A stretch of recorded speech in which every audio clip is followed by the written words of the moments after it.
Welcome back to Sixes and Sevens round 21 review. I tell you what, people talk about, man, this bloke across from me that we should be in a room together in our podcast would skyrocket. Tell you what, lucky this morning, we're not the same room. I would have flogged him about 4 or 5 times. He's got one of those heads on and he's annoying me already, and I've got to put up with him for an hour. So sit back, relax, and strap yourselves in because I'm going to go hammer and tong at this bloke this morning. Anything he misses or anything he stuffs up on, I'm straight down his throat with his big tan beak and sitting back there in his teal blue shirt ready to just throw stones this bloke. I tell you what, how's me mate going? Good to see you, brother. I was actually in a great mood, and that head, it's all about my head, that head, I could just tell you've come in, you're yawning, wiping your eyes, you're single at home, you're managing the baby there, little Lion at home. Must be tough, brother. Well, like I said, mate, we'll talk about this next year. When we're on this podcast next year when your baby's about 6 months, you'll be probably skittled away, running away somewhere, trying to be at Catalan's training, not avoiding Catalan's training, because at the moment they're woeful. Too good, brother. How's your coaching record going? Awful. I'm not full-time, so it doesn't count. Here we go. Here we go. Dragons up. But the boys played better on the weekend, but obviously if you wanted to talk a bit of Super League, they're not in the greatest position, the Dragons, this year. I'd say there'll be a big turnover of players into the next season, but they went all right against Wigan on the weekend. Wigan's obviously the great Wigan Warriors every year in, year out, one of the best teams in the comp, as you know. And the boys put up a good fight, but not to be on the weekend. And Hull KR, the top of the ladder, Toddy, flying on top of the ladder, week off. It's going to be a good run home as far as anyone who watches Super League. Our man Con, actually, our great mate, he was a fan of the show, was a regular caller early days. I still get plenty of messages. He says he watches every show and he watches every Super League and NRL game. So shout out to our mate Con, the Mad Rooster. Great fan of the show, but mate, it's going to be a big run home in Super League as it is NRL. Last 8 weeks. What is it? 6 weeks NRL's tight as. NRL's tight as, and as we'll jump into that in the round 21 review, the NRL's tight as. I tell you what, they've got a few young listeners and fans. I was away on the sunny coast on the weekend. I went up to the All Schools OzTag tournament, so my nieces played. And there was about 360 teams over the whole weekend competing from Year 7 right through to Year 12. 360 teams? 360 teams, bro. All school teams or rep teams? Yeah, all school teams school teams from around Queensland, Brisbane, all over. It was at the sunny coast. It was at the Falcons' home ground. The main game, grand final, was yesterday afternoon. But I had a few kids come up to me, get a few photos, and loving the potty. They weren't really talking about me footy. They just said, "Can we get a photo? We love your potty." That's good feedback. So, yeah, that was pretty cool. Look at the smirk on your face. That little bit of validation made your day, didn't it? I don't need validation to have a smile, mate. I just thought it was a little in there. Little jab. Early jab. Yeah. You've already given me a jab that pissed me off, so it is that's what it cool, is, isn't it? That's good feedback about the podcast. Gabe, how's it all tracking, Gabe? We're getting, obviously we missed last week's review show. This is normally the most watched one, but there was some nice reviews for our later in the week show last week, the Thursday. I saw there was a few good comments and a fair few views on that one, which was good. I'll tell you what we'll have a laugh about, and so much water's gone under the bridge in rugby league, and from my career, and you'll probably have a laugh about it too. And I've obviously accepted it, and I'm sure you'll probably accept it too. But a bloke that obviously we've had our stick at Buzz on here a few times, give him stick about the photo I found of him after the night out. But I had Andrew, I think you did too, had Andrew Webster, one of my old sparring partners, probably one of the most sparring partners with Andrew, me and Andrew Webster. I did actually go Webby a bit. Yeah, I did actually say to myself that it was a while ago, and obviously, as time's gone on, being on the journey we're on, and taking a little bit of ownership that I was probably the wrongdoing of all the headlines I made. I said to myself I wouldn't do anything, and I got actually surprised to get a message on the weekend from Andrew Webster. Obviously, he does a podcast with Buzz himself. Reached out that he does some stuff with ABC, and he's going to send us an email with something that he wants. But I actually reflected on it when I got the message, and we had a good chat back and forth, and he was talking about our podcast, about the detail we get into and stuff. But just to show how life sort of regurgitates itself in different ways, and I guess this could be a good thing come from it. Shows that we're walking in the right direction and putting one step in front of each other and starting to make change, because obviously these guys, well, I can speak on my turn, these guys wrote about us obviously in our highest accolades as a rugby league player, but also in some of the darkest times for me, now reaching out to try and write a positive story about the direction we're going. So it's cool. It's actually quite cool. And full circle. Yeah, full circle. It gave me, as you just said, a smile. It actually gave me a really warm feeling over the weekend that I haven't met up with him, I haven't spoke to him in person yet, but just it's not mending a relationship. It's obviously you're stepping in the right direction for a better purpose or a better cause to, obviously, as what we're trying to do is change people's lives and help people. And that's where the story is probably going to lead to. So I just thought I'd touch on that, because Webby does listen to the show, and I know he reached out to you. So it'd be interesting to see what he has for us. Yeah, shout out to Webby. I was the same as you. Webby was always honest about my performances or indiscretions, but also knew him off the field through a mate, through Tristo actually, and had a few coffees with him back end of my career, and he's always a good fella, Webby. Always got a lot of time for him, and he's a deep character himself, and I think he's a big supporter of the journey we're on at the moment, and I get the odd message from him in retirement, always positive, always supportive. He's reposted a few of our things I've seen on his Instagram as well, some of the stuff we've done on 6 and 7, so as you said, it's funny, the relationship with journos when you play and then when you finish, I love what you just said then, because it's all that part of the moving forward and the healing and all that sort of stuff. It's probably funny, isn't it? You sort of forget about certain people, like you said, maybe different journos that have said things, and then if it pops up again, from your experience, as you just said, that it was a bit of a light bulb. So that's cool to hear. Yeah, well, and to be fair, no opinion bothers me these days. I couldn't give a rat's ass really what anyone was to think. Obviously, prior to my footy career, I was quite lucky that I never copped too much of a hammering about my performances. Obviously, away from that was the difficult time. But as we all know, and I think you're pretty similar, we've put our hand up for everything that's happened, and the things we're doing is making amends for ourselves, not so much to other people to try and to regain support from other people or acceptance. It's about just doing it because we wholly truly believe that that's the right direction to be on and path on, which is, i.e., why we started Reboot and why we talk so openly about our struggles, because it's so prevalent out there. I talked to a few people over the weekend that obviously they're away at a OzTag tournament, but they're dusty on a Sunday and their kids would be looking at them to try and get themselves ready to get ready to play, and their dads are under the weather because they've been out partying all weekend, like it's their weekend. Obviously, there's still time to have life, but yeah, the way I look at things is very differently now, which is cool. And on the weekend, Toddy, just for the listeners, there was the ball with Joyce. Do you want to go into a bit of detail about that? Reboot was the ambassador for it.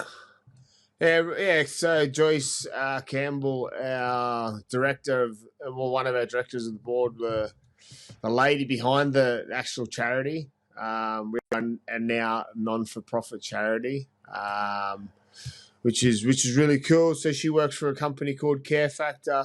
They had a charity ball on Friday night in Sydney. Find Your Feet, Tom from Find Your Feet, does an amazing job all over Australia in schools. Tells you a great story, but also helps a lot of kids along the way.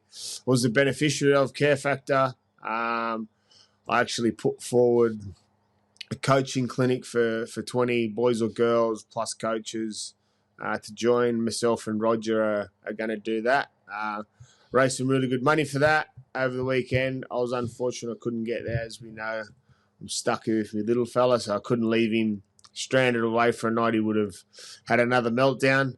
But the rest of our board went. Obviously, Big Troy from Titan Industry, IND, Titan of Kyle, the guy I went to Vegas with. He was there. Your dad was there. Obviously, he was the entertainment also. Philip, our psychologist, counsellor, mindset coach was there. Obviously, Joyce. It was a really good event, and obviously we're tracking in the right direction. Some exciting news coming up. Obviously, we speak about my walk, but the details of my walk will be sort of announced early August. This Friday, I'll be starting training for it. But, some exciting things happening. But, Reboot's tracking along really nicely. We are here for round 21 review, and there was some exciting football played over the weekend. Some back to the high scores, and it's not high score to a low score winning, tit for tat, points here and there, and this was the first game of the weekend, the Sydney Roosters and the Melbourne Storm. Melbourne Storm winning 34-30, which was a bizarre one because the game went to and fro. A leader, one would take the lead, one wouldn't take the lead. Some great tries scored. Obviously, Melbourne was without Cameron Munster, which was why I leant towards the Roosters. I thought I was in the box seat until the Melbourne Storm come back. Jerome Hughes hurts his shoulder. Everyone, I reckon, including myself, was like, okay, the Roosters are going to run with it. Step up the man, Harry Grant, and he just takes over the show. It was singly one of the biggest performances over 20 minutes I've seen in a long time. He just single-handedly destroyed the Roosters and got the Melbourne Storm a win. Yeah, he was unbelievable. I remember during the game we were speaking about how dominant he was, and like you just said, in 20-minute period, he obviously got a try. I think he had two line break assists, 2 try assists. He had that one to King early and then similar pass to Stefano late. But yeah, he's just, like you said, to take out your best player, Jerome Hughes, have Munster out. To do that from 9 is Pappenhausen as well, but to do it from 9 something else. Like obviously we've seen Cameron Smith and these Robbie Farah, those guys that played out of 9 but sort of as halves just come to memory, those type of players. I've seen them do this type of stuff before, but maybe not in such a short period of time. Like just the dominance to lose everyone around you and then fully control the game out of 9. It was something else. And it was the way he did it, like individually the try and then the assist for those big guys it wasn't just a walkover try. He had to create space himself. He just totally took the team on his back. When you say he has to create space himself, do you reckon, obviously when Jerome Hughes goes down, obviously they'll get a chance to have a chat in a huddle about the way they're going to go. Obviously, Grant Anderson goes to 7, who done an amazing job. Obviously, ran the ball a lot, still got him around the park. Wishart was obviously played a part too, but do you reckon Harry Grant just goes, okay, now let me control the game from 9? Because it felt like he always looks like he's got heaps of time, but this time it's like he sped the game up so then he could get out of dummy half and play like a half. He was getting out wide, going square, opening up the field for obviously Anderson, Wishart, Meaney at the back. It's like he freed the game up so he could get the game going faster for him. And obviously when the game got faster, it creates more havoc around the ruck. So he makes a line break. He gets 2 line break assists and 2 try assists. But it just looks like he had Roosters on the back foot for that whole 20 minutes, where usually when your halves not there, you struggle with that because you've got no one controlling what's happening away from 9. Well, like you said, it was genius because if you're going to control it from 9, you need to get quick play of the ball so that you can get out of there and create opportunities off you because you can't rely on your half to create space on those ABC defenders. So you have to create ruck speed and then be able to use your speed to get out of there. And then secondly, you need to get wide, don't you? You need to be able to get out past the markers and get to A's and B's so you can create space for your outside men. And obviously when Anderson went to 7, he's not a traditional half. He's not going to create space for others. So he did a great job. The 2 assists when he put King over and Stefano, he burned A, B, C and pretty much skipped. Yeah, he beats markers A and B and then opens the space up wider, which a half normally gets to. So it was a great change to his game. I reckon you see him play this sort of style when the halves are there, but it was almost a free license to be like, no, I'm just going to do it how I want to do it. I don't have he anyone has to, else. doesn't he? Yeah, he puts it. And it brought the best out of him. The weight of the team on his shoulders to step up. Like it's like, well, it's not next man up anymore. It's I'm taking over the show because the next man up was Anderson. As you said, he's not a known 7. He's actually probably not unknown in any position because he's played centre, plays wing. He's obviously signed at the Broncos for next year to play centre, which is an interesting one because now he'll go to the Broncos and you've got Gamet, Shimazaki and Staggs there. So Staggs there, yeah. At the start of the year when they signed him, they probably thought, oh, yeah, he just walks into our starting right centre spot for Gamet. But obviously his season's gone that way and will be probably holding his spot. Then you've got obviously their wingers. Obviously they're losing Cobbo. You've got Karapani and Dean Mara. He'll play wing there?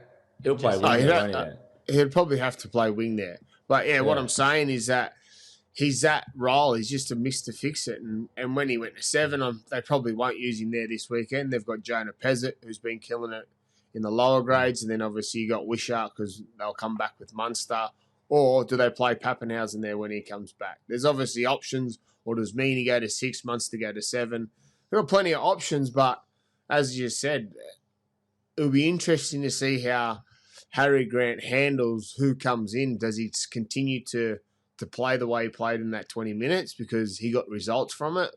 Or does he go back to himself and using his forwards, using his halves to dictate the terms and when he needs to, he steps up? Because obviously there's a concern now, are Melbourne a premiership threat without Jerome Hughes for the next part? I'm sure, as we always see, Melbourne Storm, they're perfect with their rehab. They get back when they say they're going to get back, if not earlier. Obviously, it's going to be a risky one too. We've seen Stefano Camano on the weekend come back from a very similar shoulder injury, comes back and re-injures it on the weekend. Will probably look like going in for surgery this week. So, Manly without him, which we'll touch on later. But for me, the Melbourne Storm, I think they're still a threat. I believe they're still a threat. Obviously, we know what they're like when it's next man up, but I think Harry Grant takes a lot more of a workload moving into the back end of the year. But yeah, great effort from the Melbourne Storm, but also a great effort from the Sydney Roosters. I thought they were really good on the weekend. They were dangerous. They threw plenty of punches. Tedesco's continuing to get better and better. I think you touched on it a few weeks ago. He'll win the Jack Gibson medal again by a crazy amount. Isn't it his sixth Jack Gibson? 6th or 7th or something. Wow, that's amazing. He's getting better. better. Been there 10 years he would have been there. 7 player of the year out of 10 years. That's unbelievable. That's crazy. As we said last week, he's never off. Regardless of the result, regardless of the score, what's going on around him, he's just always on. I was listening to, I think it was Paul Tedesco's won it 6 times. 6 times. Yeah, so he'll be winning 7th this year. I was listening to Paul Kent's podcast last week. They were talking about the Perth team coming in, and it was an interesting one around Cameron Munster, that Melbourne are happy for him to talk to them, go to them, as long as he doesn't go to any other NRL team other than Perth, which would be a massive get. I'm not sure where it's at, but it's interesting to hear those conversations. And obviously there's talk maybe someone like Tedesco, who's getting better and better, but obviously it's a conversation for another day. But I think you said it last week. I think the Roosters are missing Hugo Savala. I think he's been obviously his long kicking game, and I think he sort of brings a bit of a calming influence to the team also. Slows it up a little bit where they were quite fast. Everything's going. Obviously, we spoke to Sammy Walker in our podcast the way he plays. He plays eyes up footy, sees what he does, and if it's there, he takes it. Sanders Smith's very similar. But it was an interesting one, the way how the Melbourne Storm fought back, because for me, I thought the Roosters are all money they were going to win that game, and I'm sure there would be plenty of punters at home on the couch when you're doing a live bet. They would have went straight to the Roosters to win the game. Yeah, especially after the start. Obviously, I think they had 3 tries off kicks. Lindsay Collins come up with for a front row. Fuck, that was a good catch. He always catches them. Yeah. It's unbelievable. But yeah, obviously, I agree with you. I think Hugo's a massive loss. Just the length of his kicking game, and because he's not like an out-and-out natural, probably coming through the juniors. We spoke about it before, is that like real smart on-ball half type of thing. He plays a bit unorthodox, but it suits them.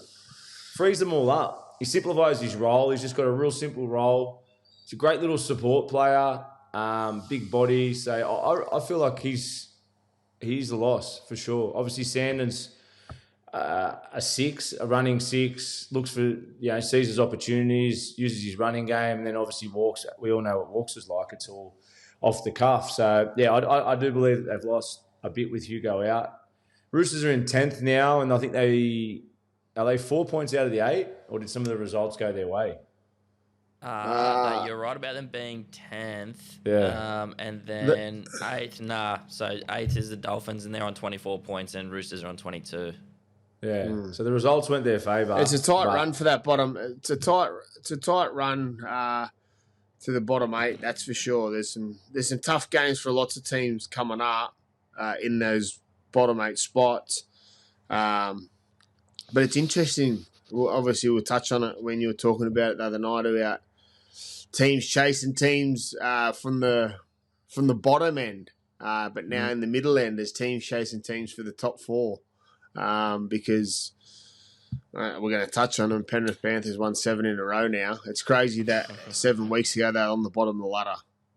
Well, the big one is you just spoke about Jerome, and without trying to cause a big story, it just brings a bit more hope to Penrith, doesn't it? As soon as Jerome went down, my thoughts straight away went, because to win this comp, out of those top 4 sides, it comes down to the best half at the end of the day, really, or the best spine in the big moments that are going to be the difference between a Penrith, a Melbourne, a Broncos, and who else we got there? We got Bulldogs, Bulldogs, Raiders, Dogs. So, like at the end of the day, Jerome, for me, I don't think they can win a comp without Jerome. He's obviously due to come back. But if Jerome doesn't play, I can't see Melbourne winning the comp. That's just my thoughts at the moment, because I think in those big games when it comes down to it, I think a Nathan Cleary or a Adam Reynolds potentially is the difference. I think he'll be due. He's due back, so I'll judge on that. He's due back, so it'll be interesting to see how they handle the next few weeks. I think they'll, obviously, from what happened in that period on the weekend, they'll grow in confidence from that. They'll take a lot away from it. Who steps in will be unknown until Tuesday. Either Jonah Pezzett, Wishart, there's Meaney. There's all different. Depends when Pappenhausen's also back. How good's Meaney been? Another try on the weekend. He's been, yeah. I play with Meaney. He's so good. I play with him at Newcastle. He's a centre. He's so good. Gun. Over to our next game of the weekend, another high-scoring game, tit-for-tat scorelines. Cowboys 38 over the Dragons 32.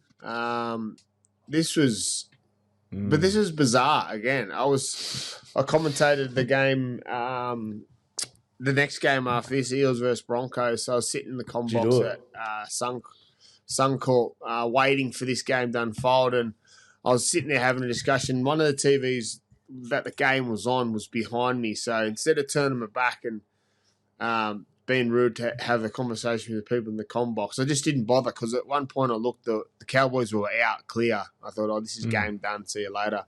I'll have a look at the end so we can talk about it. Turned back around and they were down by 4. 28-26. Dragons 3 tries in about 10 minutes, I think it was. Mate, yeah, it summed up the Cowboys' year. To me, it summed up both teams, just the way they've been. Defensively, both teams can't string, periods together for 80 minutes, and it was a good game to watch. Why is that? I was only saying it last week when we spoke about Cowboys because if you look at their roster, Dearden's one of the best defensive halves. Their outside backs, you got Valentine Holmes there. Their outside backs with Purdue. The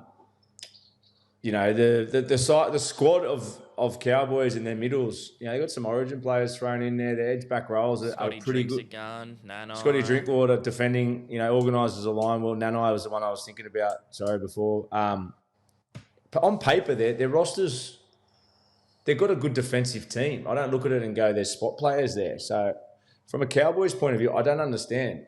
I don't know. Well, it's system. It has to be system because the way Cowboys and probably Dragons get their tries scored against, it's not overly through the middle. It's always on the outside through, obviously, execution of the play.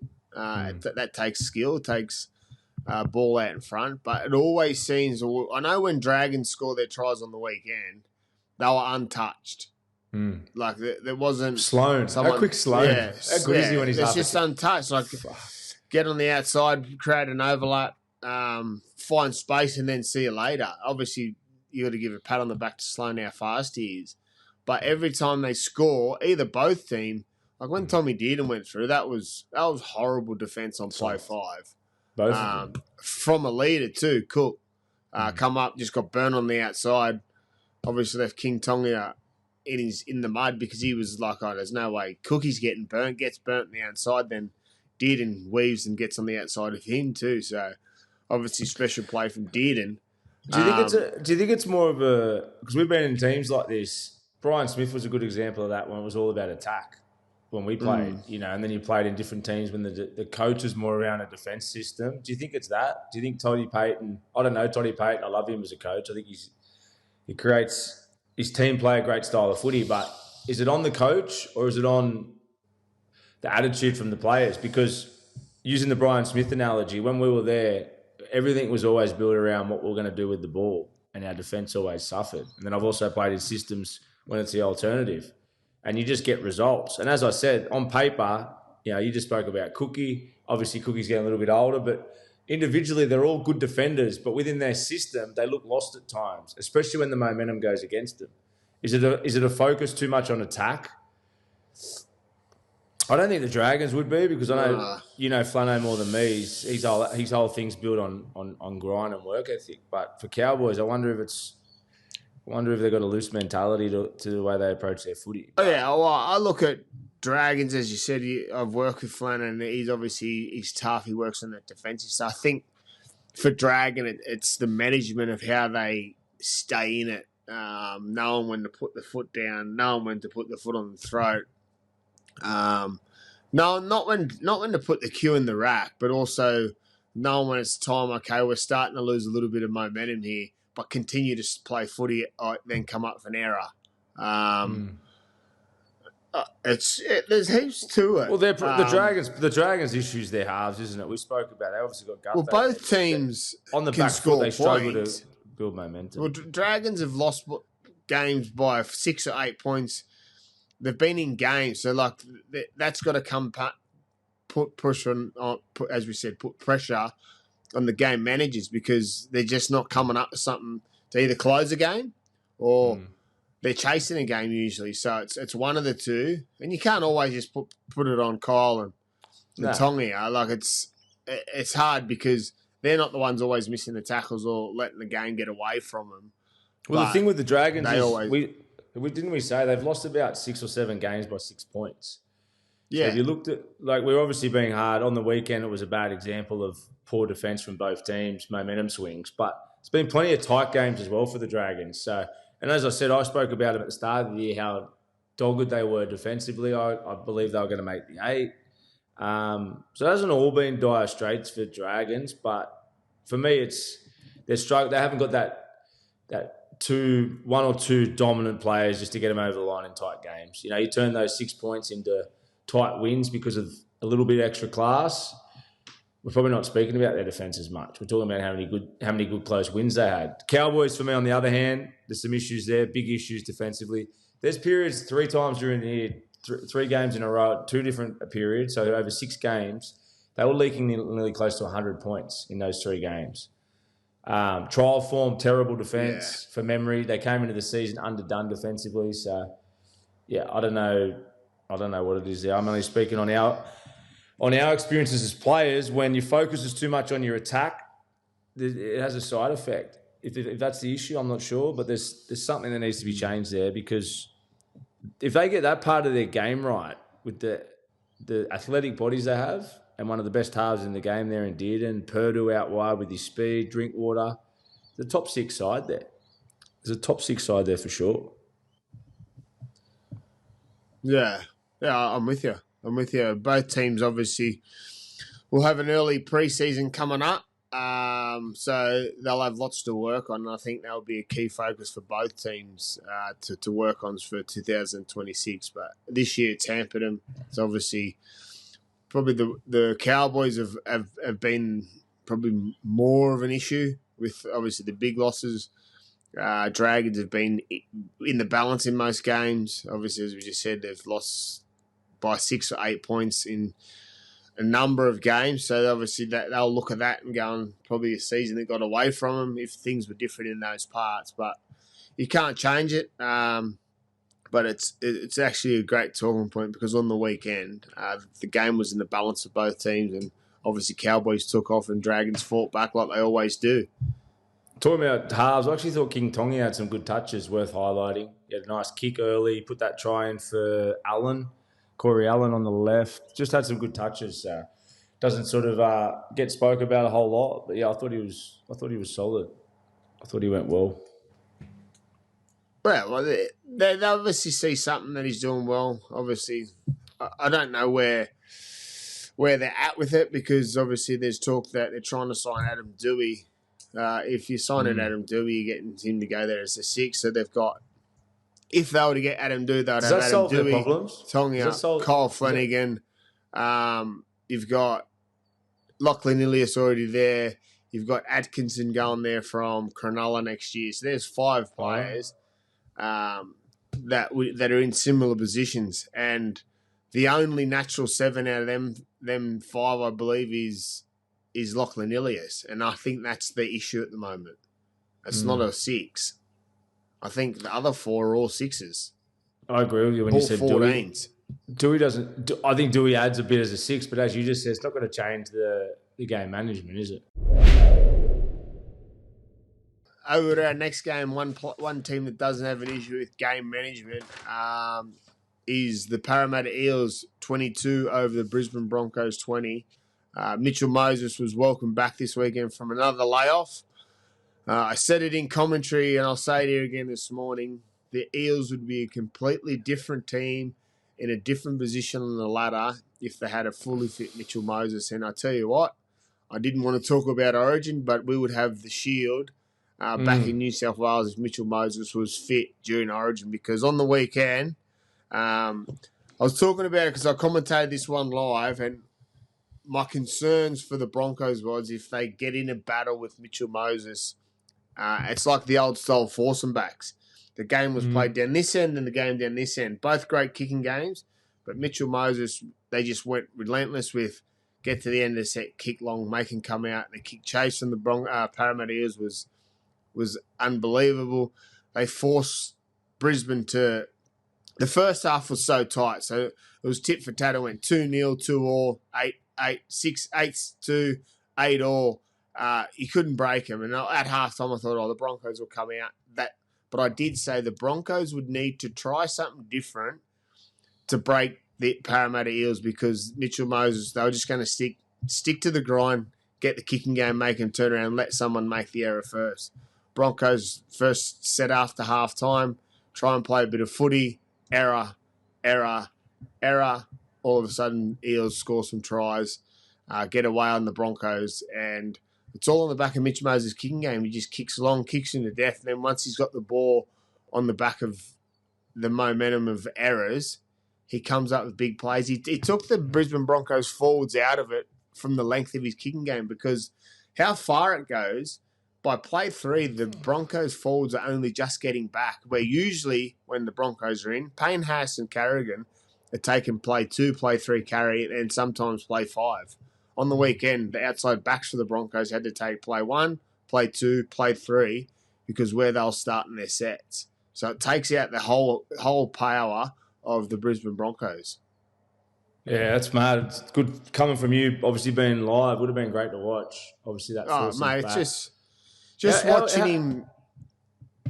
Is it just his length of a kick when you're live? Like, obviously, Renault's got a great kicking game too, and on TV and watching Mitch, it's just the length, or is it Length obviously and height. He kicked early a few times too. Strategically, he's a good kicker too, isn't he? Like, he picks his times, but it's just the length, isn't it? Length, height, precision. What kick he does, he doesn't always go for the height. Punches him low. I watched him for about 20 minutes in warm up, going through his kicking routine, kicking high. And then he was practicing kicking low, which I don't see a lot of players do anymore. They just focus on that big high box kick, but he changed it up a few times. Obviously kicked to the right corner a lot, obviously because he's on the right side of the field, but also the least favoured side for Walsh to come out of. He likes coming out of the other side. Strategically, he kicked well. But like I said, what it does is when you kick long, usually teams back 5 are great anyway, and the Broncos back 5 is great, but they don't usually do as much work as they would have there on the weekend, like, because by the time Payne, Haas, Carrigan, Ricky, and that are getting back, it's play 4. So they get one carry out of the set, and then they've got to kick again anyway. Yeah. So it actually takes him out of the footy. The other thing to his game, just the whole. We spoke about the length of him playing the full field, the width that he plays with. Like, fuck, he just creates so much space for everyone else. I wanted to ask you, there was that try that Lomax scored, not the kick try off Mitch Moses, which was great touch in the first half just before half time. The one in the second half when Mitch was actually at third receiver.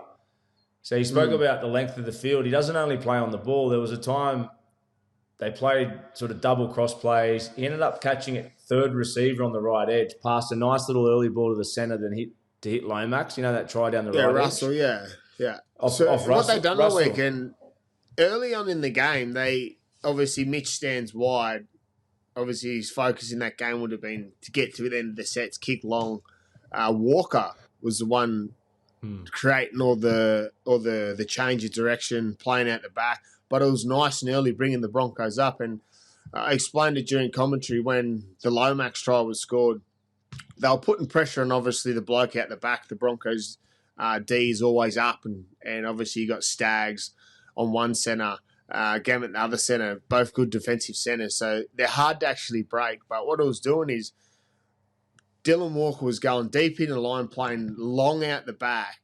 And then Moses would either play shorter out the back, happy to do that, and then all of a sudden pulls the trigger on the kick to Lomax in an important time of the game when had the Brisbane Broncos up off their line, had open pasture in the backfield. Kick had to be pin perfect for it to be a try. Comes up with a great kick, and then obviously Lomax finishes it with a great chase. But everything he done, there was a plan to it. It wasn't premeditated. There was a plan for it to happen. Trust in his process of stick with me, work hard for me in the middle, roll through our sets, get to play 5, I'll kick him to death, and then we'll come up with some joy. Because knowing the Broncos, they had to try something to break the Parramatta Eels because, one, they've got the belief of Mitchell Moses being back, the confidence that he brings to that team, but also knowing that they've got him, so they'll score points at some point if they get an opportunity to. If they don't get an opportunity to, he'll kick him to death. So that means the Broncos are always coming out of their red zone, not attacking the Parramatta line much because they don't give them an opportunity to. Squeaky clean defence, giving them a little bit extra time. All of a sudden, Broncos try and play a little bit of footy, come up with errors because they're not used to it. Come up with error, Parramatta scores points. And then, the game's done for them. Walshy, thoughts on him, brother, live. Obviously, there's a fair bit of talk after the game. Come up with a bad flick pass that led to a couple of his errors led to the tries before and post half-time. Lomax's tries. He obviously kicked one out in the full. Obviously had that moment where he set up Walters in the second half, or first half it was, individual brilliance. That's him, right? He comes up with so much, but there's errors in his game. Then we saw Broncos, again, struggle to play for 80 minutes. And a lot of the time, unfortunately, it's coming off sometimes Walsh's looseness. What's your thoughts live? Well, as I said, he had a lot of pressure on him the whole night because he had to, bring back all the kicks. So usually when teams are kicking, they're not kicking as long. So he was catching all the bombs or all the kicks from Moses. So his job early in the game was just bringing the ball back, which he was doing really well. Games on the line, he has to step up. I thought Ezra Mann went in the game injured. He limped around a fair bit of the game. I thought he was below average in his performance, but also I don't think he was 100% fit. His left knee was heavily strapped. Every time he got tackled or moved around the field, he would sort of whimper out of it. So it'd be interesting to see if he plays this weekend. So he didn't take a lot of the onus where weeks before he's been enormous for the Broncos. So I thought he was a little bit off the other night, which then creates Walsh. He has to come up. The flick pass, out the back early that started the first error because the completion rate for the Broncos in the first half was 93%. Para was 86. So in the first half that was. Second half was obviously complete opposite because they made errors early, which brought Parramatta into the game. They're the 4 straight errors. So he has to try things.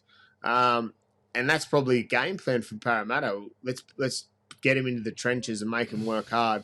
Someone's going to try something, and it was Walsh. And sometimes he's rocks, and then sometimes he's diamonds, and I think that's what you got to expect sometimes from Walsh because he goes after the game. He gets pats on the back when he goes after the game, and it comes up right for him. But also when it doesn't, like the weekend, he starts to get copping criticism. He's the right man for the job, blah, blah, blah, things like that. That's just all a part of Walsh's growth and development as a fullback and a player that is a superstar when he's on. He just needs to understand when to pull the trigger and when not to pull the trigger and the context of the game, where the game's at. I felt he was trying too hard to claw the game back or try and eclipse the score that Parramatta had on him. I thought it was just stay in a grind and work it back. Not you need to earn it first. He wanted it straight away to come back by a brilliant play. And I thought the way Parramatta were with Mitchell Moses because they were back. A team without Mitchell Moses, I thought you could do that. But a team with Mitchell Moses in it, he had a plan in place that if they stuck by it, they knew they would get the win. And it happened on the weekend. Too good. 2 premier halves, Cleary and Moses, just kicked both oppositions to death. It's good to watch. Boy, on that, I was at the pub on the weekend. I actually missed this game. I checked the score and I was surprised to see Eels had won. And I came across an Eels fan and they're going, mate, Mitchell Moses is better than Cleary. Now, I know you don't really like to compare too much, but Nathan Cleary has been the NRL's golden boy, and rightly so. But is there daylight between Mitchell Moses and Cleary, or is Moses in contention for one of the best half in the game? You know what? We could have this debate all day, today, tomorrow, the next day, about who's better in different parts. They're completely different players in their own right. One's an on-ball 7 that touches the ball a lot more than the other. And the debate will always be, one's won 5 competitions, one hasn't. Or 4 competitions. One's 25, one's 32. So there's like Nathan's got so much more footy to go. Everyone talks about this, and I want to talk about it now because we're on the topic of it. Everyone talks about is Nathan as good as Joey? Is Nathan as good as Jonathan Thurston?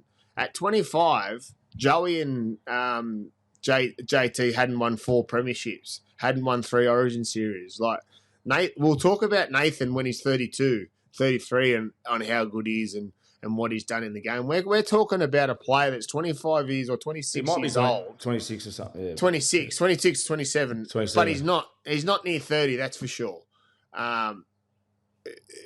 We need to talk about Nathan in this light when he's at the back end or when he's near the the later stage of his career. He's in the middle. He's still got his peak. Everyone talks about the peak and the prime of halves. It's their late 20s, early 30s is when they really start to get better. So it's a hard debate. Like on the way Mitchell Moses played on the weekend, of course everyone's going to say that he should be the Australian halfback. But we've seen what they've done together in Origin 1. Obviously, Munster will put his hand up to play 6 also, but there's so much debate about it. And I always say I believe Nathan's the better out and out 7 because the history shows that, because he's won competitions and things like that. He's durable. He's played a lot more footy this year. It's just, yeah, it's. But then I can turn around and say, well, Mitchell Moses is better because he does this, this, and this. But it's just a small-minded conversation. I just love the conversation comparing who's better. I think Gabe was going to get at it just then of just what Mitch is doing with a side that's underachieving, just his influence when he comes back. I think the best thing, instead of comparing Mitch and Nathan, from my point of view, Nath's set the benchmark the last few years on his game management, his ability to deliver, to win trophies. At the end of the day, like you just said, he's won. He's an out-and-out champion, and I think he's marvelled all of us with his ability to be calm in situations and then his ability to just control his whole team. Mitch has probably struggled to play with that composure for most of his career and sort of get the job done in those big games. He's obviously been in different types of teams, but for what he's doing now to drag his team that's probably on paper nowhere near what Penrith is, to get them to a 80% increase when he plays, just shows how much he's grown. Not only his own ability. I think when Mitch came in, he was like a really good instinctive player. When we sat down with him in the interview, he went in detail about it. He said he had no idea about game management and all this stuff. He was just an instinctive, fast, very skillful, very good footballer who came in at a young age. Been a great player, great prodigy through the schoolboys. But he said it himself, it took him a while to learn the game. But I think the best thing I'm loving watching him, he's finally worked it out. He's worked out his style. He's different to Nathan. He can play first receiver, second 100%. Receiver. Length of his kicking game is better than anyone. And as you said, watching live on the weekend, there was some Nathan Cleary, Andrew Johns, Wally Lewis, Darren Lockyer about him. To be able to game manage, set the whole team up, the game intention for the team, which is what a halfback's meant to do, but then also play his little moments. It just shows how far he's come. So I don't like comparing the two, but in their own right, they're brilliant. And Mitch's next thing now is over the next couple of years with the roster he's got, with Rolesy there obviously building the club. He needs to get a trophy there, and I'm sure he will. It's the same thing as you said. We touched on, which is a good part of, I'm not just saying it because it's our podcast, it's the questions we ask about the halves on what they need to work on, where their levels are, what it is that makes them different to anyone else, what they work on away from their footy. And they both said that, where Mitchell said that this is the first year that he's starting to understand about playing with control, changing his speed, momentum, going into the line, the way he plays his footy, where he just said he was erratic, played with speed, got on the outside of players, where now he plays with tempo, understands what it's like to actually play with a bit of tempo, using his different subtleties to change plays he plays. And he said that he was excited. This is when we spoke to him, he was injured.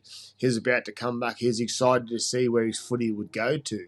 We've seen parts of it this year, and the things he spoke about, he's obviously got better at. So the thing for him now is he'll get better and better, and you'll start to see that. And as you said, it's starting to, you can see those things in those games where Nathan's probably had it for a long time now, and he sticks to that. He says his game, he needs to evolve in different areas. So the debate can go on forever, and so many different people's opinions will have so many different outcomes of who's better and who's not better. So it's a great conversation to have, and it probably needs to be had sometimes, but you can put it in so many different ways.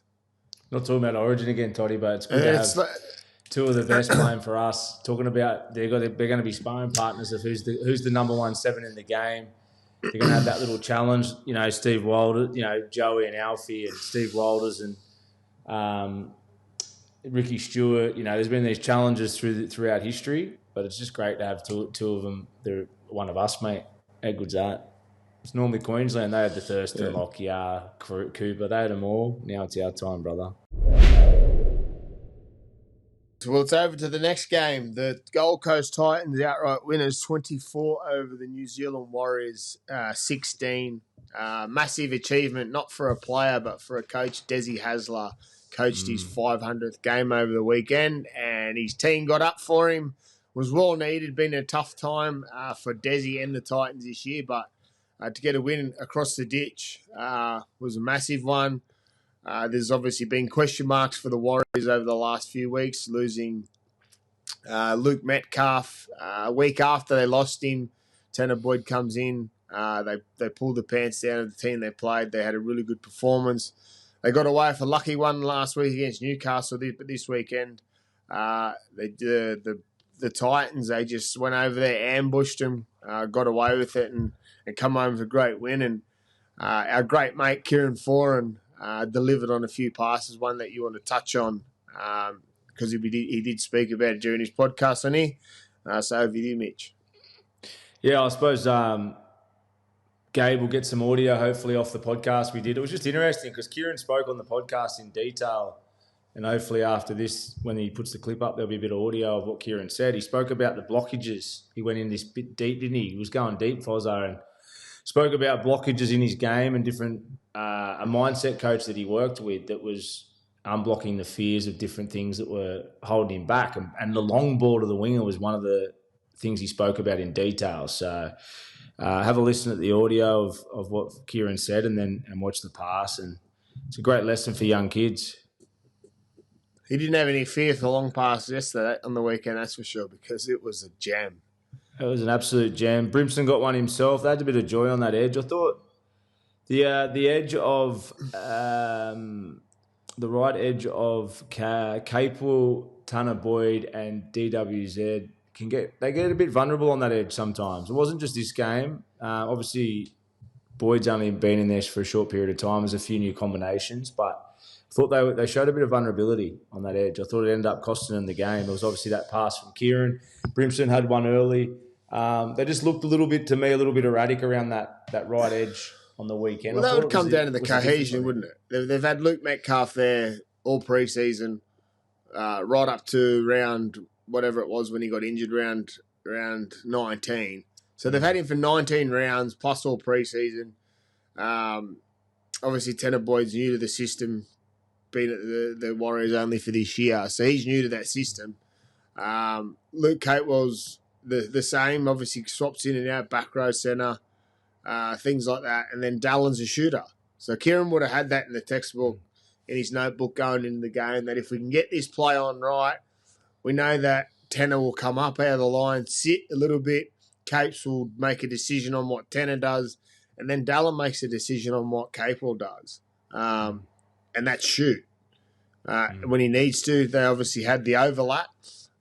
Kieran would have seen it in his vision and slams it up over the top. Obviously, it's easier said than done. But when some people that sit there and watch that and go, oh, wow, that's just a nice pass and it's executed really well. There's a method to that. Kieran would have had that in his head going into the game. If we can get this set on this position in the field, you watch what other teams and how they defend and how it would unfold if he were to throw that pass or if he wasn't to throw the pass. So great ball from Kieran. And as you said, Gabe will be able to find the thing that he spoke about it, because it's interesting to see, because it's sometimes, as he said, it blocked him from throwing long balls for a long time until he had that blockage released. But yeah, I thought the Titans were really good. I'd like to see a performance like that from the Titans every week. They definitely wouldn't be fighting for the wooden spoon if they can show performances like that. They done What's one their problem, a few Toddy? weeks ago against Manly. What's their issue? Like, clearly it's every now and then, even as the baddest season you have a game. I really don't know, because you talk about roster and stuff like that, but then the roster on the weekend, they don't have Tina, they don't have Fafita. I really don't know. There's, it's a puzzle. It's a puzzle that needs to be, Is it an put attitude together. thing? Attitude. Well, it has to be an attitude because they're coming last. Can't be a coincidence. They're known as it a can't be. lazy team. Hey? Hey, They're known as a lazy team, the Titans. yeah, but they work their backside off all preseason. Like everyone does the similar preseasons. No, it's. I don't know if it's the swap and change of coaches. Is it the system? Like, I don't know. Like, there's talk that Des is going to get moved on. Does the next person come in give the same result? Like, they've moved on coaches over the last however long with the same result. So obviously, it's not always going to. It can't just keep falling on the coach. This is what I'm trying to say: is that Des has had success of where he's been before, and it might be different success, but there's obviously always talk that a new coach will come in and change it. Okay, well, what if a new coach comes in and doesn't change it? Are you going to change another coach again and get like it's got to? I don't know. It's frustrating because when you look at the Titans on paper, and it doesn't always transfer to the field, they've got a really good team. I'm not sure what it is. It's, but I don't believe it's time to. I don't know. The shapes look better on the weekend. We spoke about the couple of passes, but they had better flow. Their halves were good. I thought Campbell was good again. He's always popping up in every support opportunity. Brimson was good. Well, there's talk he's been shopped around. Yeah, but who are they going to get? I really don't know. I think there's, like I said, there's a young kid waiting, playing Queensland Cup, Zane Harrison. I'm not sure if he's ready until you see him. As we all always know, that's you don't know until you know. For me, I've said it a few times now. Like Titans are fighting for the wooden spoon, and they need to continue to win to get away from that. But like, when do they test the young kid out? Like, is he next up, or do they have another person coming in, or or do they go with Campbell Brimson? This is what I don't understand. Next year, like it started the year. This is where I don't understand footy. Like, and we speak about it like, let's go and bring in another young guy, and then Campbell's gone. But Campbell's better than the other young kid unless this kid's a gun. But he hasn't even played first grade yet. Like you said, like. But he's a 7. Well, maybe he's a 7. He's a man managing 7. Maybe he's ready to go. But I might be wrong. But you hear it a lot where they just, we'll move Campbell on, and we'll move this guy, and we'll trust in this young guy. But surely Campbell's better than a guy who hasn't played yet for at least another 12 months till that kid develops. I don't know. I just get confused. I know there's more into it with managers and salary cap. If you sign Campbell tomorrow, if you're a club and you sign Campbell tomorrow, you're going to play 7 or 1. Well, it depends what team he's in. I don't think he's starting in the top 4 sides, depending, like for man. He's not starting the top 8 sides in the 7 at 7. No, and even at fullback, I think there's a few players in those top 4 sides. I have a big rap on Campbell. This is what I'm trying to say is, okay, because we're having a discussion about it. For the Titans, if we're looking at it now, does Brimson make anyone's... He's playing fullback at the moment. Keanu Kinney will come back and will probably play 1. Does Brimson make the starting team at number 6 for any other team in the competition? Yeah, I reckon he could play for some of these sides that need a 6 for sure. Not the top sides. Who? But we're not talking about the top side. We're talking about Titans. He could play outside Katoa at Dolphins and do a good job, I reckon, as a running 6. He could play outside Cleary at Penrith and do a good job. But he's not better than Blaze Talangi. No, I wouldn't say he's better than Blaze, but I think he could find. You asked me, could he find a spot at another side? I think Brimson could. Nice. For sure. Knights, I think. As I said, I got a rap on Brimson and Campbell, but yeah, that's the thing. I'm not saying I don't have a rap on them. Their position is 1. They're both their positions is 1, and you're trying to make them into a 6 and 7 in a struggling team that needs a half that's going to control them. Yeah. Well, that's the if they go. If So that's, that might be the issue of what's going on. Obviously, Kieran's been doing a great job for him. Kieran's hanging the boots up at the end of the year. well, hopefully this young kid you just spoke about is. And that's what I was getting at. What's their alternative? Go and sign one of the top 4 or 5 halves in the comp, which they can't because they're all locked up, or invest in a young kid. So you're probably on the money with what you're saying. It's above my pay grade anyway. It's confusing, isn't it? In some of these lower sides, to be a recruitment officer would be a hard gig. Unless you have the bargaining power to go and get, and the money to go and get the top, you've got to just take a risk on some players, don't you? Or invest in your younger kids. And then we sometimes see this slow transition for a few years where it's just not clicking. Tigers are an example of that. Titans are an example of that. There's not many other options, is there? Unless you can get the big dog. Talking on big dogs, that's the next team we'll be talking about. The Penrith Panthers 36 over the West Tigers 2. Unbelievable game. I thought Tigers actually had a good crack early. Tigers are first. We spoke about this in the potty last week. They'll be in the fight early, and then Panthers will go to work. And didn't they go to work? Saw Benji speak after the game. Obviously, late in the game, fast forward in the tape, put Farnow to lock, and Dewey went into the halves. He spoke after the game. The reasons for that, he just said we got totally out kicked from Nathan Cleary and out muscled, out suffocated. They just suffocated the Tigers, and he just said our kicking game suffered. Too much pressure on Jerome in big moments, so that was the reason he changed late in the game. I think it was about 15 minutes to go, but I think that sort of summary from Benji and the change from the halves late in the game sort of summed up the Tigers for me in this game. I just thought they put up a fight. Taylor Mainley scores early on the left. They had a couple of opportunities, but as soon as the Panthers found their groove, it was just all... It was the Penrith of five grand finals. That's how it looked. Tries off kicks. Mate, Smith was outstanding. The plotter, the worker, Smith in the middle there. He was outstanding. Gets the first try off Yowie. McLean out wide's been outstanding game after game. He's found his niche out wide, and I just thought their shape and their flow is back. Clearly on the way that they've been winning 7 in a row, but Nathan's pulling all the strings. They're starting to play with that tempo. There was that try to Jenkins on the left when Nathan's done his.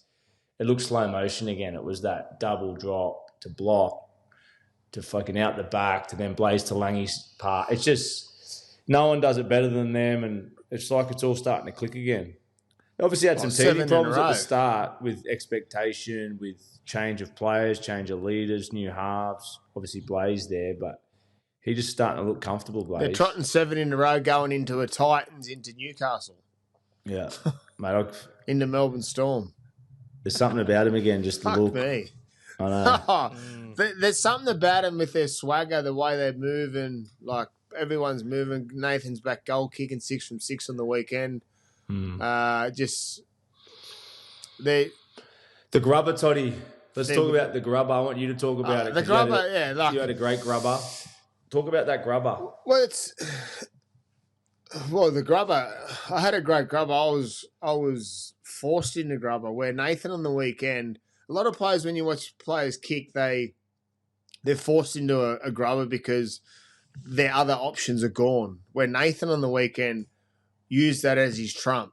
He didn't look for a pass, look for a kick across the other field. He went to the line and grubbered because he knew that he could get the ball through, but he had an angle on it. So, like, when you grubber, you teach young kids, okay, you hold the different parts of the ball so you can tip it up, tip it sideways so you get a wobbly roll, make it hard for the winger. This one, he kicked on the inside of the ball, and it was like a volley. What's a tennis? I don't know. It curled the right way. It stumped 3 or 4 of the West Tigers players, just missed the post. It looked like it was going to hit the post. I reckon when he first kicked the ball, he had an option to I'm going to either hit the post or bend it through the post to make it difficult to handle for the West Tigers. And in comes Alamotti, was it? Tago. Tago, I think. Yeah, there was Tungo. Yep. Tungo. Tungo scores. Just it was silky, just unbelievable. Silky, yeah. But heaps of his plays, like a few weeks ago, he went back to playing the north-south really square with tempo, dragging the team's defensive line on the weekend. He was doing combinations of it, dropping blokes under. We spoke about it last week when he went across the field. Tempo, straightens up and scores himself. On the weekend, does it again. Tempo, plays really early, makes the defence of the West Tigers in the middle very jagged because he's pulling them across there, waiting for him to square up. And then he goes back to the tempo, playing square. Then it brings Dylan Edwards into it, brings Talangi's running game into it. So it's sort of like we talk about method to madness. He's actually he's doing it, putting it all together, which is scary because I know where it's all going to come together. Come October, they're on the roll, aren't they? They're ready to roll, as you just said. They got a good run home. But they're on the trajectory of finishing in the top four. They would have their 3 points out of the top four now. They'd have their eye on the Melbourne Storm if they struggle without Hughes. Though they've definitely got the eye on the Warriors. Obviously, the Broncos are on shaky legs after the weekend performance on the weekend, but they're hit and miss, so you don't know what will happen. But if you look at what they're doing over the next few weeks, barring miracles, and I could have egg in my face, Titans, Newcastle, tough game against the Melbourne Storm, and then they go into a Bulldogs, I think, into a Canberra Raiders. I'll try and get it up. They got like it's warming for them. The stage is set for them to do it, and if they finish fourth, they get 2 shots at it, which is a scary thought. Yeah, so you pretty much had it right, Toddy. It was Titans, Knights, Storm, then Raiders, Dogs, Dragons. Yeah. Good run home. Well, it's a good run home because they get the chance to play against the Raiders, the Bulldogs, the Melbourne Storm, the top 3 teams on the top. They go knock them off going into final series. That means that then they'll have them teams at the top of them looking over their shoulder. Because at the moment, I reckon the Raiders teams are looking over the shoulder, and like it or not, because what they're doing in the last 7 weeks and previously what they've done, winning 4 competitions played in the last 5. So they've got that.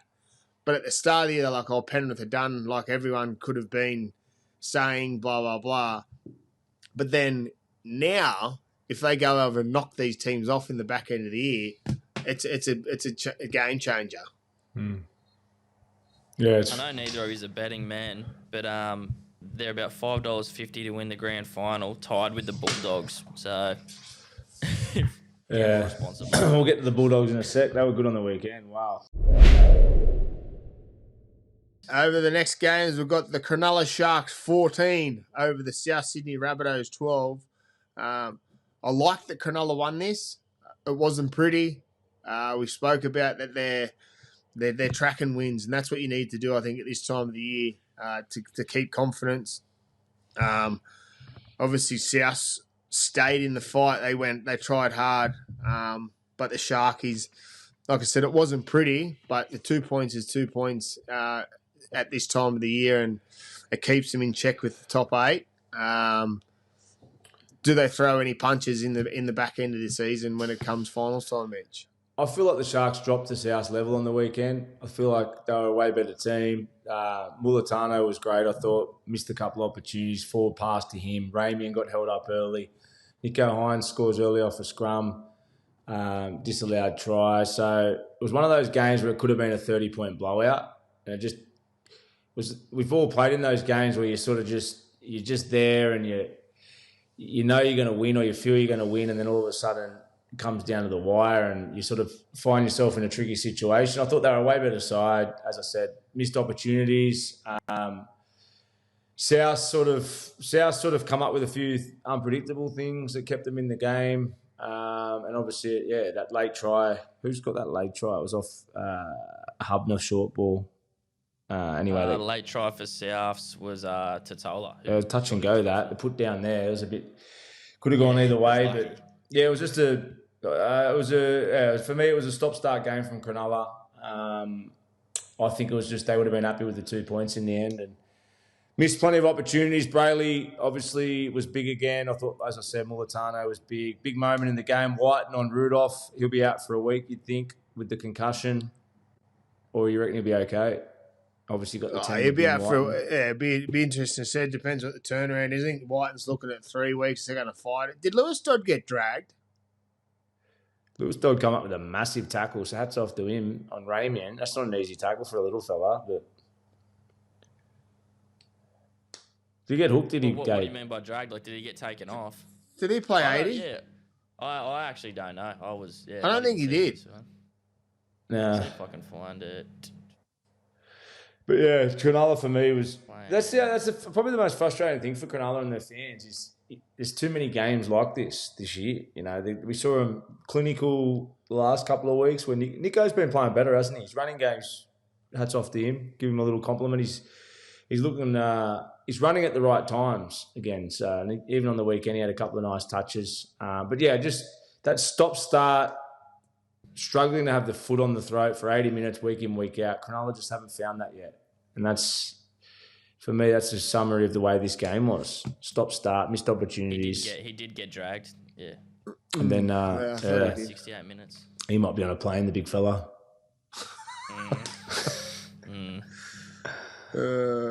First class Emirates.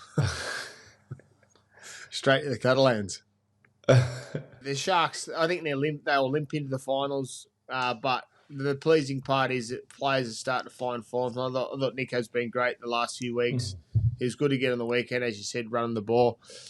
The piece of the puzzle I'd like to know is how you get them both to play really good together all the time. Because it seems one-sided. When one's really good, the other's not so good. It's never really complementing each other all the time. But an interesting one is the conversation. They've got a looseness to their footy, not just them, the whole team. It probably comes from the halves a bit. The conversation around Brayley getting knocked back to his negotiations about how long they'd have him. It'd be a massive loss if they would lose him. Obviously, it's probably just a little bit of smoke. And is Brayley's dad the recruitment officer? Or development officer? He's something there, isn't he? So is he doing his deal? Recruitment. So he does his deal. Oh, he wouldn't be doing the deal. He'd be recruiting. He wouldn't be having much saying. I don't think. Oh, who knows? Yeah. Who knows? Over the next game of the weekend is the Canberra Raiders 44 over the Newcastle Knights 18. The Raiders continue to go to work. The minor premiership's looking. I'm happy. I think everyone's happy. You know, if you're a rugby league lover, it's so good to see because they've been at it. They've been at it for a while. They're always saying that they're underachievers, that they're the underdogs, that they're not going to make it, and all of a sudden they're sitting at the top of the ladder at the moment. Don't look like flinching. They just continue to keep getting better and better. I love Ricky. I love his attitude. I love his commitment to the team. I just think it's a great story. A great story for the game. Hopefully they continue on with it and they go on and win a competition. It'd be enormous. I'd love it. Campbell would love it. I think it would be good for the game. But that would be the question mark on everyone. Is these young guys ready to go into finals football? And I know Ricky will have them ready for it. It just means if it translates onto the big stage. But at the moment, they're flying. Yeah, they were great. Absolutely flying. Kept Newcastle to 0 second half. Horsburgh early. That was a funny play early, that Horsburgh line break. Hudson Young plays the ball to no one. And bit of a momentum for both teams early in the match. I thought Sungy was being outstanding. Got a try. I played with Sungy at Newcastle, actually. He was a young kid. I think he debuted when I was there. But he's been outstanding for them. Beautiful flick pass around for, I think, Weeks' first try. Passes a nice little pass around to Jed Stewart, and then he gets a try himself off the scrum. That right edge of Fogarty, Tomoko and Savage just keep causing hassle. I think just to be a negative on Canberra, I think there's a little bit of weakness around them defensively on that edge at times. That right edge with Fogarty, Tomoko and Savage, they're doing so much good stuff. But there's a few games I've watched where there is some opportunity around there, and Newcastle went there a few times and got some joy. They kept trying to chip away at that edge, and they did get a bit of joy. So that's probably one little downfall for Canberra from the weekend. But on the alternative, with the ball, that edge is just outstanding. They come up with so much from everywhere on the field. Weeks is obviously always the last guy, usually in support, scoring the tries, but it's all coming off Tomoko, Savage, Fogarty's the mastermind there. And yeah, I just thought Canberra, as you said, were great.